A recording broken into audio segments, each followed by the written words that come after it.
వృశ్చిక రాశి వారికి ఒకవైపు అర్ధాష్టమ రాహు, సప్తమ కుజుడు, కుజదోషం, అష్టమ రవి సంచార స్థితి, ఈ 3 గ్రహాలు కూడా అనుకూలంగా లేనటువంటి కాలం అని చెప్పి గమనించాలి. వృశ్చిక రాశిలో ఏ నక్షత్రాలు వస్తాయనగా విశేషంగా విశాఖ నక్షత్రంలో చివరి పాదం 4వ పాదము, అనురాధ నక్షత్రంలో 4 పాదాలు, జ్యేష్ఠ నక్షత్రంలో 4 పాదాలు కలిపితే వృశ్చిక రాశి. రాశాధిపతి కుజ భగవానుడు కనుక వీరికి గ్రహాలలో అధిక గ్రహాలు అనుకూలంగా లేవు కనుక ఆరోగ్యము, సత్ప్రవర్తన, శత్రువులు పంచి ఉన్నారు. నరదృష్టి యొక్క ప్రభావము ఇప్పుడు మీ పైన సంచరించే పరిస్థితి అధికంగా ఉంటుంది. అదే కాకుండా రుణ సమస్యలు, రోగ సమస్యలు, శత్రు సమస్యలు, మీరు ఎక్కడ తప్పు చేస్తారా అని చెప్పి అనేక మంది మిమ్మల్ని ఆవగింజలను భూతత్వంతో ఎతుకులాడితే గుమ్మడికాయంత లావు కనపడుతుందట.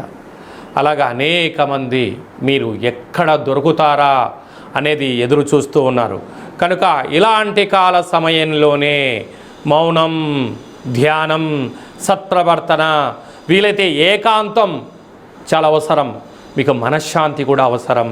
కనుకనే మనిషి శరీరంలో మూలాధారం నుండి సహస్రార చక్రాలను వికసింపచేస్తూ ఆత్మస్థైర్యం ద్వారా, మనోధైర్యం ద్వారా, ఆధ్యాత్మిక చింతనగా మీరు ఉండగలిగితే మిమ్మల్ని ఏ శత్రువు కూడా ఏమీ చేయలేడు. ఈ 2 కాదు, నాకు నచ్చటు నేను చేస్తానని మీరు అనుకున్నారా, భారీ మూల్యం చెల్లించక తప్పదు అని చెప్పి జ్యోతిర్విజ్ఞానం తెలియచేస్తుంది. కనుక వృశ్చిక రాశి జాతకులు సకాలంలో తిండి అవసరం అని చెప్పి గుర్తుపెట్టుకోవాలి. అలాగని మీ వ్యక్తిగత జాతకం తెలుసుకోవాలనుకుంటున్నారా? మీ యొక్క పేరు, పుట్టినటువంటి తేదీ, నెల, పుట్టినటువంటి సంవత్సరం, పుట్టిన సమయం రాసి ఈ కింది నెంబర్కు వాట్సాప్ ద్వారా పంపించగలరు.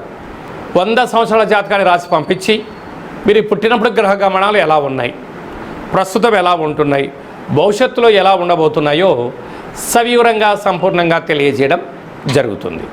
అలాగనే చాలామందికి పుట్టినటువంటి కాల సమయంలో డేటా బర్త్లు లేనటువంటి వారికి మీ పేరు యొక్క మొదటి అక్షరం అనుసరిస్తూ రమణ శాస్త్రం ద్వారా అనగా గవళ ద్వారా కాళభైరవ ఉపాసన చేత భూత భవిష్యత్ వర్తమానాన్ని తెలియచేయడం జరుగుతుంది. ఈ కింది నెంబర్ని అపాయింట్మెంట్ తీసుకుని సంప్రదించగలరు.